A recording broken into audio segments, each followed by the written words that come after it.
أعوذ بالله من الشيطان الرجيم بسم الله الرحمن الرحيم وتعز من تشاء وتذل من تشاء بيدك الخير وهو على كل شيء قدير.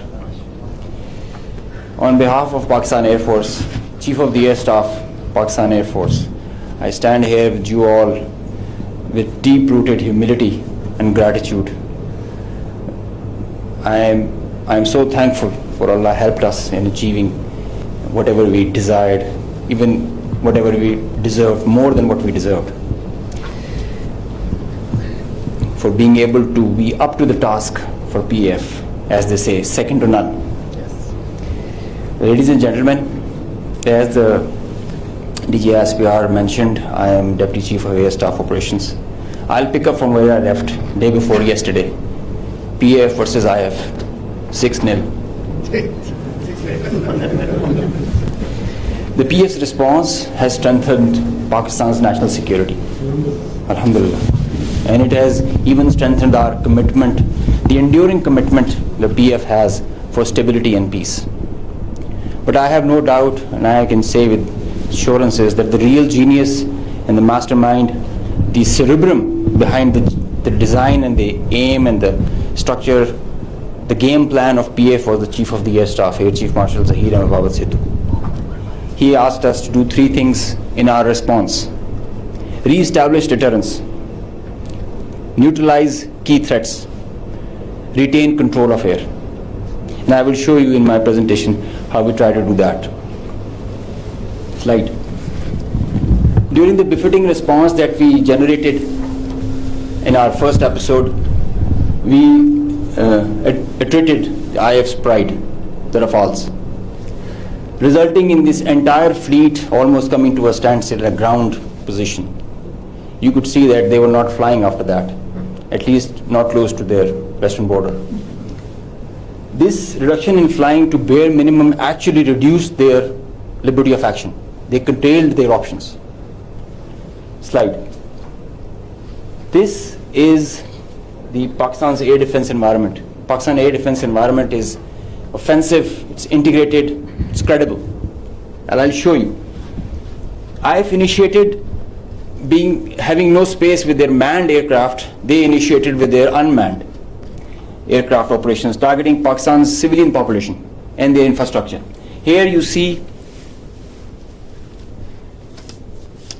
all these spots all across the swath of drones and UAVs who are coming inside our territory, which is being picked up by all our radars from the moment they were entering, even before that. Slide. Now, PF's air defense environment is suitably configured to detect enemies' low RCS radio radar cross-section, high and slow speed platforms.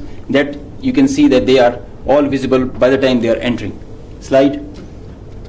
So the anti-drone systems of Pakistan Air Force and Pakistan Army also in Navy, they rendered the enemy US drones attacks ineffective by spoofing, jamming, and making their systems rendering them unserviceable.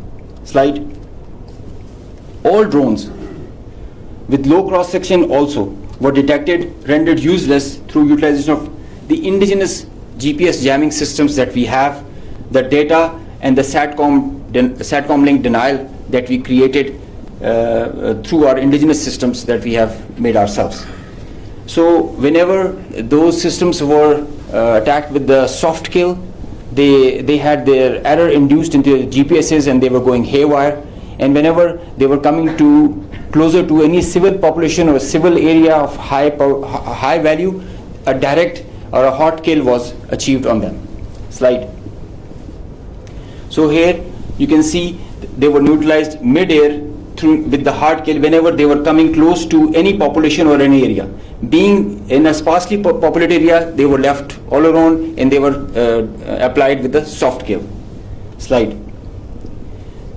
Now, after that, when the US and they were fearing PF's retribution, in utter desperation, the IF resorted to a highly escalatory, very irresponsible surface-to-surface and long-range vector application.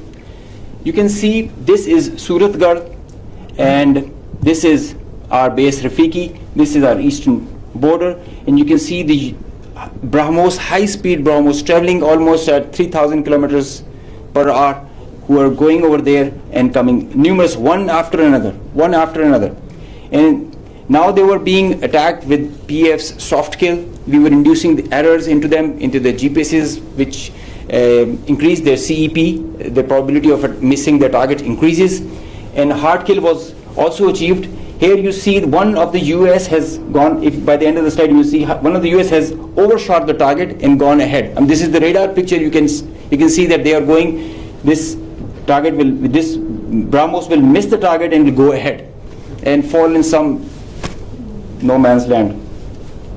And they are being, one after another, they are coming back, crossing the borders. They are being picked, they are being picked as soon as they are being launched. So real-time launch, mid-flight and terminal phase of all SSM, PF has the capability. Our air defense system, as I just mentioned, is very offensive, integrated, incredible. So here you see that they are being launched from Bhuj area. This is the southern part of the country. And this is our airfield Bhulari. You must have mentioned, you have seen there were a lot of mention from the our counterparts. Here you see this BrahMos is coming. It's almost reaching the target, and you'll see when we will apply the soft kill, look what happened to it. It moved left and then disappeared towards the ground.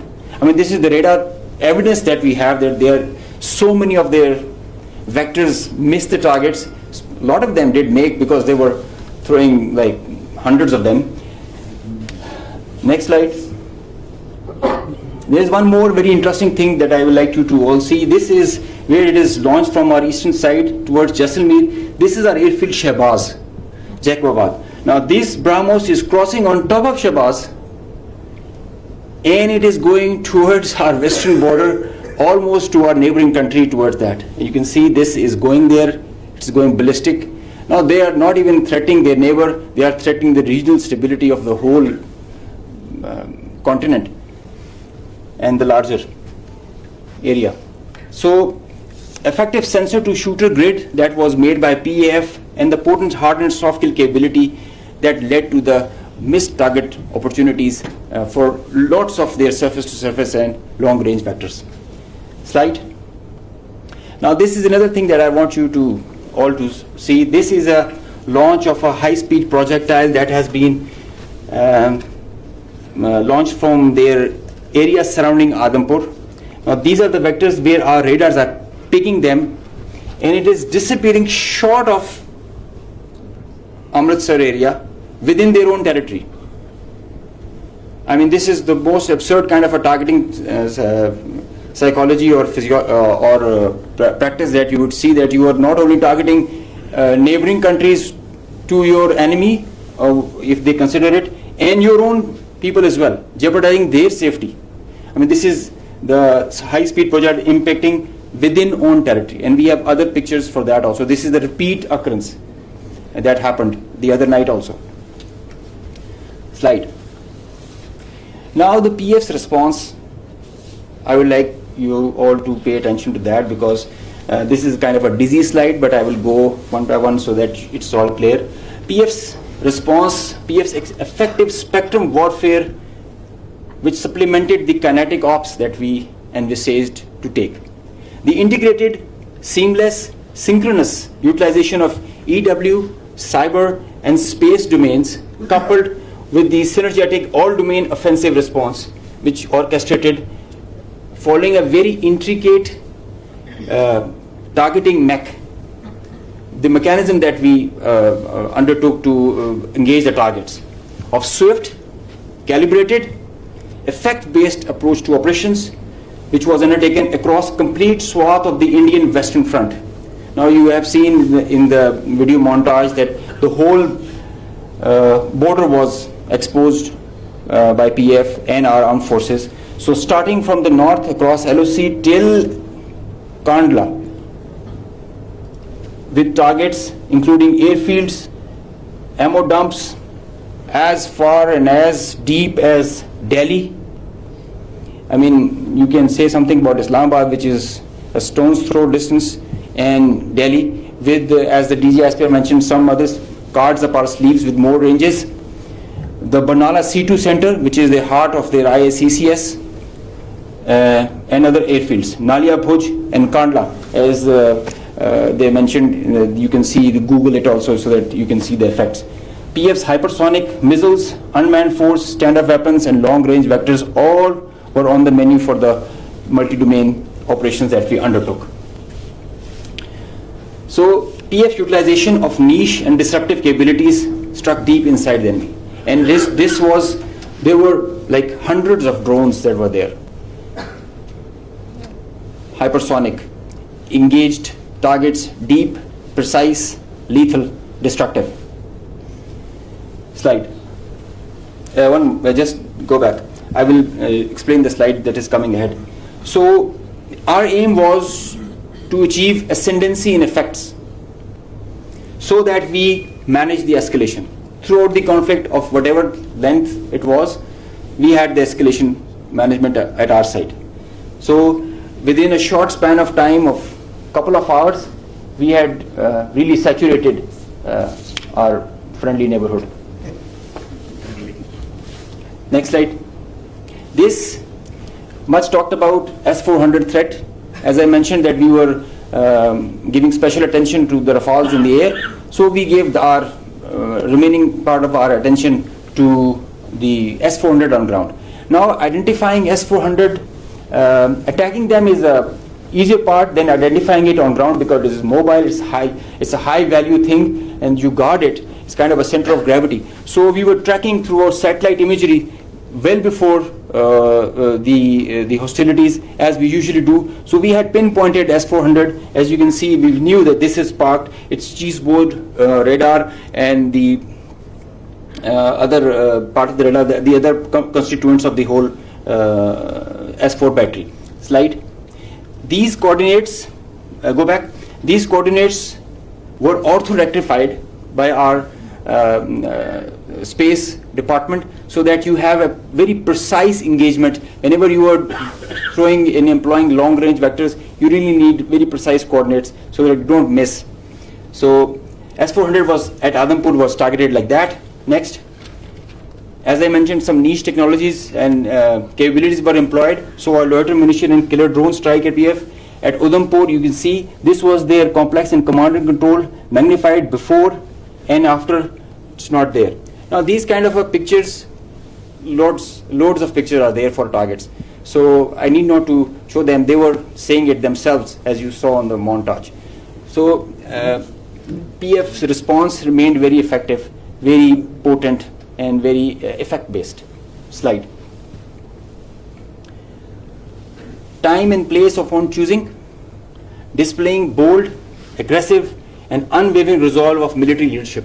I must take a moment to mention what kind of a pressure you have when this kind of a conflict arises, and I must appreciate the leadership, both the Chief of the Army Staff and Chief of the Air Staff, both. They were both very resolute and very clear in giving instructions to all of us who are the players towards the Navy, Army and the Air Force. And that is perhaps the reason we were so sure about it, what we have to do. In speed and direction, sometimes you have to prioritize direction more than the speed. So we had the correct directions to follow. Slide.